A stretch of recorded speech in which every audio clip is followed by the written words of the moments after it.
Hola a todos, espero que se encuentren muy bien. Bueno, en esta es la última clase, el capítulo 2. Vamos a terminar de ver la estructura electrónica de los átomos y asociarlo a los comportamientos que determinan, o tendencias que determinan a través de la tabla periódica, cómo cambian las propiedades de esos elementos. Los ejercicios correspondientes los van a encontrar en la serie 2. Como les dije en la clase anterior, a partir de ahora todos vamos a trabajar con la tabla periódica muy cerquita, en la mano. En la guía, en la última parte, tienen una tabla periódica muy completa, así que a partir de ahora a utilizarla en todo momento. Bueno, como vimos, la clasificación ordenada de los elementos condujo a través de la distribución de los electrones que están ubicados en sus orbitales a una distribución de esta manera, la tabla periódica, que contiene familias de elementos que están diferenciados, ya sea en grupos, en las columnas, o en periodos. Así como ejemplos tenemos los metales alcalinos, el grupo 1A, alcalino térreos, dentro de los representativos o los gases nobles o halógenos, como grupos particulares. Mientras que también tenemos la familia de los metales de transición, que son muchos, y cuanto a las filas, denominamos periodo a cualquiera de ellas, donde las tendencias, como vamos a ver, van cambiando. En base a esta clasificación, que está dada en la tabla periódica, basada en lo que estableció Mendeleev y Meyer, se establecen las tendencias de las propiedades de estos elementos. Vamos a ver entonces cómo cambian. El radio atómico, el radio de los iones correspondientes a esos átomos, la energía de ionización, o sea, la energía necesaria para formar el ion, o la afinidad electrónica para formar los aniones, es decir, adicionando electrones, o la electronegatividad de estos elementos. ¿Cómo cambian en cuanto a los grupos o periodos en la tabla periódica? Volvemos a recordar un concepto muy importante, el de la carga nuclear efectiva, ZF. ¿Se acuerdan? Es la carga positiva efectiva que siente un electrón. ¿Y eso proviene de dónde? Del apantallamiento de los átomos multielectrónicos, generados por los electrones que están muy cerquita del núcleo, produciendo una capa de aislamiento de carga, es decir, los electrones de las últimas capas sienten menos efectivamente la carga neta del núcleo.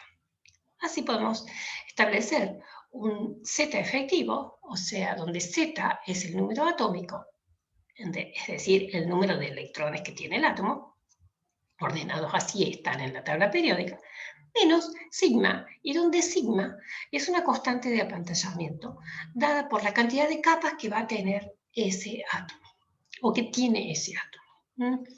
Así, por ejemplo, en el caso del sodio, Z, el número atómico es 11, hay 11 electrones, sin embargo, en el centro hay 10 debido a su configuración electrónica, como la del correspondiente al gas noble neón, y en la última capa solo habrá un electrón en un orbital 3s. Por lo tanto, hay 10 electrones centrales que podrán producir este efecto de apantallamiento y la Z efectiva es 1.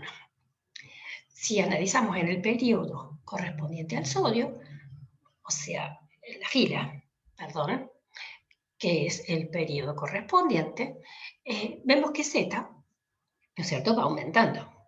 Y la Z efectiva, por lo tanto, también va a ir aumentando. Fíjense qué sucede con el radio. Es decir, hay una influencia de disminución de su tamaño. Si la carga nuclear efectiva aumenta en este sentido, en un periodo, y aumenta en medida que bajamos en un grupo en la tabla periódica. Bien. Otro concepto muy importante es definir ¿En qué consiste el radio atómico? Sabemos que la nube de electrones no se puede definir en forma exacta hasta dónde alcanza. Por eso no podemos medir un radio atómico real, preciso. ¿Ok? En un sólido donde tenemos los átomos más cerquita, donde están empaquetados juntos y unidos entre sí, el radio atómico lo podemos definir como la mitad de la distancia entre dos centros de átomos que están vecinos o próximos. ¿Okay? De esta manera, en un radio metálico estaría representado de esta manera, o en un enlace covalente por un solapamiento de las nubes electrónicas compartidas por los dos átomos. Bien, veamos las tendencias, entonces, en cuanto al radio atómico, en grupos de la tabla periódica o en periodos. Tomemos un ejemplo. En líneas generales, veamos. En un periodo disminuye el tamaño, cada vez son más pequeñitos. Y los átomos, a medida que aumenta Z en un grupo, aumenta su dimensión. O sea, aumenta el radio, por lo tanto aumentará el volumen. Simplemente recordemos un ejemplo. El átomo de sodio, ¿sí?, es bastante más grande, fíjense, que el átomo de cloro. Su radio es prácticamente el doble. Estas tendencias también las vemos representadas en este gráfico, donde simplemente hemos puesto el radio atómico en función del número atómico.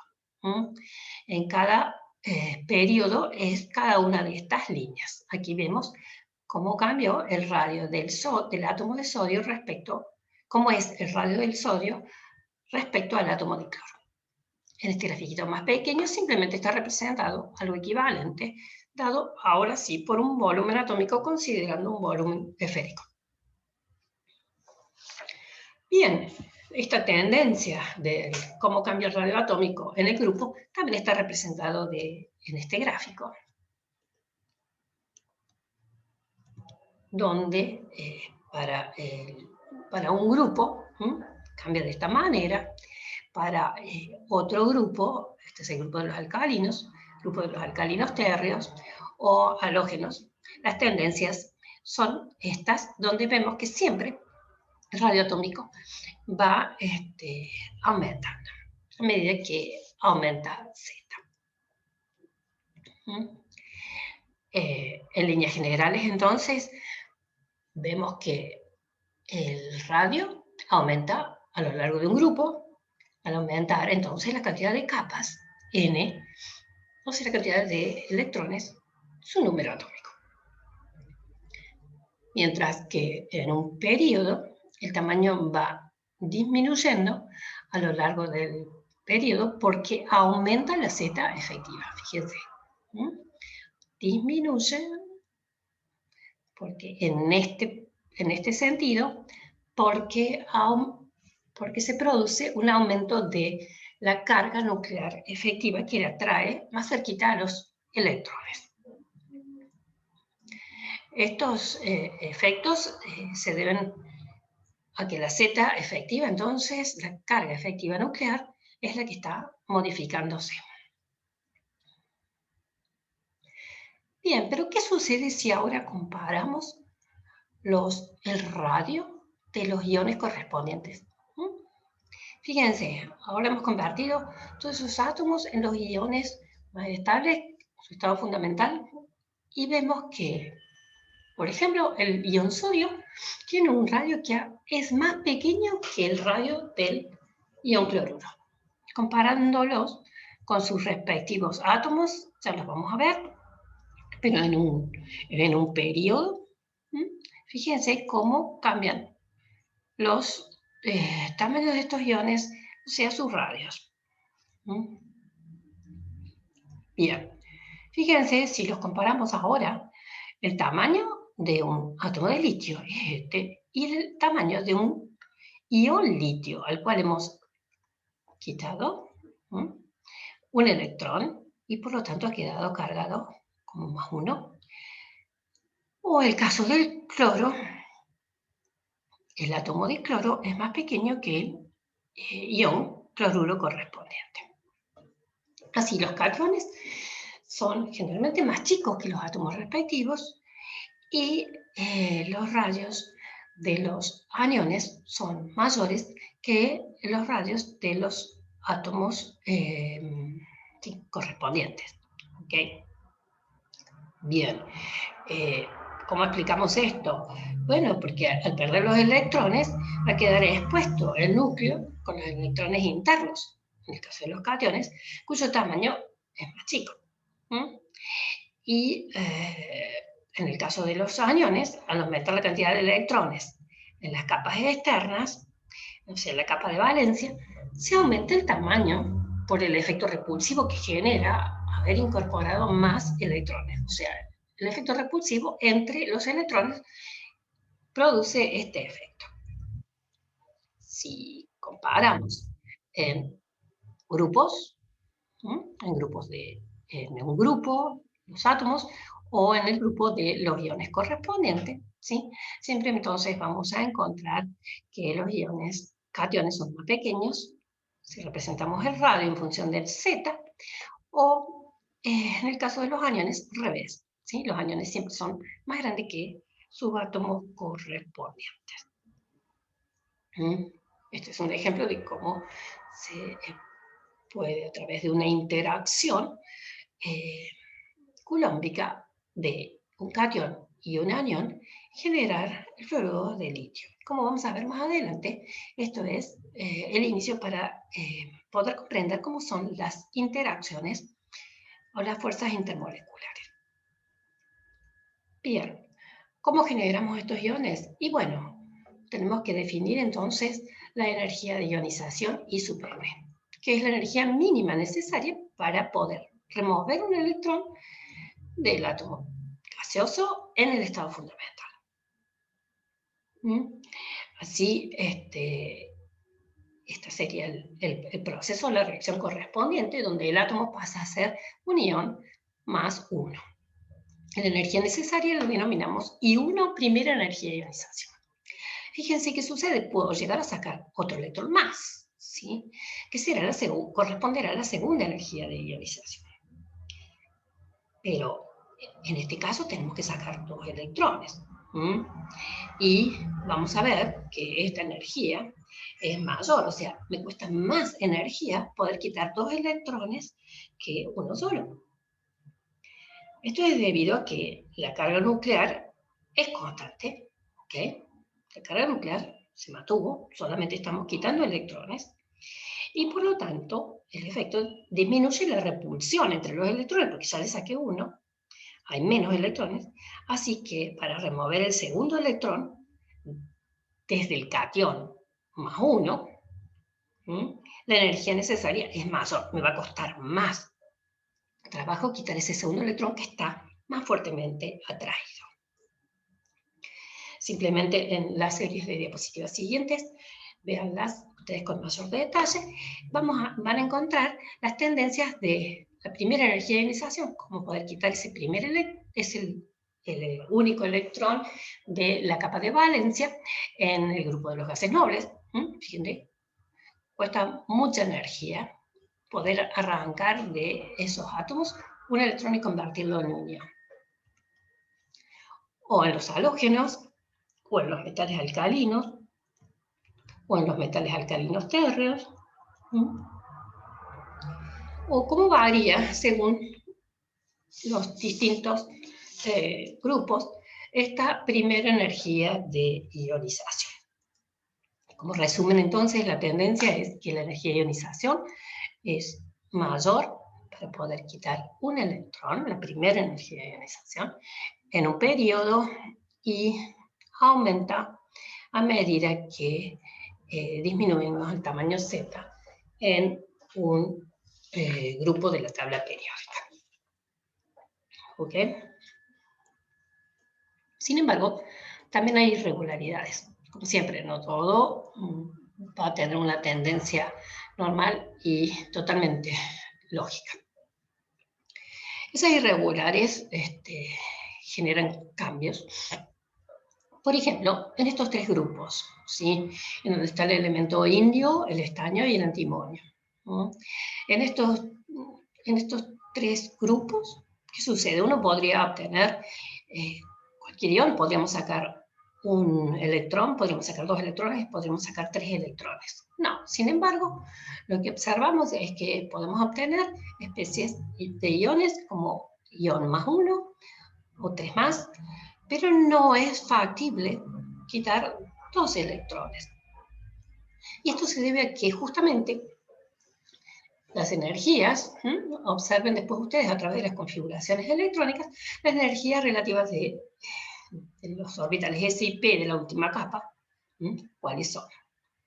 Los orbitales 4S o 5S, en estos casos, están más atraídos hacia el núcleo y debido a la capacidad baja de pantallamiento, cuando tenemos ahora el pasaje a estaño más 4, por ejemplo, ¿sí? Su capacidad de apantallamiento es más baja en el caso de los electrones D. Esto produce una irregularidad en esas tendencias generales que habíamos visto. Otro concepto importante, así como al formar los cationes necesitamos de esa energía de ionización, es la afinidad electrónica A. Es equivalente, pero ahora para formar los iones, los aniones. Es la energía que se libera cuando un electrón es captado por un átomo en fase gaseosa para formar un anión. Es decir, el átomo incorpora un electrón y se convierte en un anión gaseoso X menos. Si este valor de energía del átomo, la afinidad del átomo va a estar dada entonces por la diferencia de energía entre la energía del átomo menos la energía del anión. Si esta afinidad es positiva, indica que se libera energía cuando se capta el electrón. Pero si A tiene un valor negativo, eso significa que se debe entregar energía para que se capte al electrón. Así es importante también ver qué es lo que sucede cuando no solo adquiere un electrón, como sería el caso del átomo de oxígeno en este caso, donde su energía de afinidad electrónica 1 tiene este valor positivo. Sin embargo, para obtener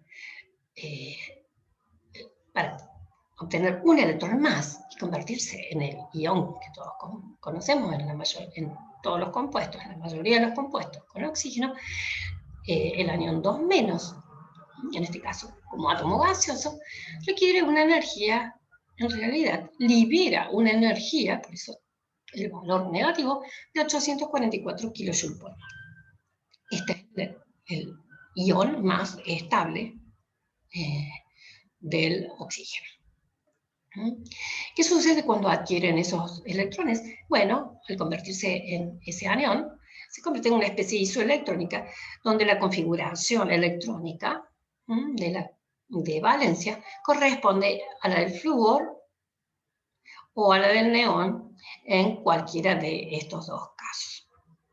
También hay irregularidades, la afinidad electrónica, y aquí sí proviene de, por ejemplo, los elementos del grupo 2A o del grupo 1A, cuyas configuraciones son las del gas noble anterior y en su capa de valencia tienen 2 electrones en el nivel de NS o un electrón en la capa de valencia. Es muy difícil incorporar aquí electrones. Es mucho más difícil incorporar un electrón a una capa completa como es NS2 que en el caso de NS1. Esto crea una diferencia de energías de afinidad, electrónica entre los elementos del grupo 2A y grupo 1A en las tendencias. Lo mismo sucede en el grupo 5A comparado con el grupo 4A. Estas irregularidades se destacan en la tabla periódica. Y como resumen, simplemente, ¿cómo es la evolución de los radios atómicos? En la distribución establecida en la tabla periódica, de esta manera, los radios iónicos, la energía de ionización 1 y la afinidad electrónica. Muchas gracias y después, y luego continuaremos ya con el próximo capítulo. Gracias a ustedes.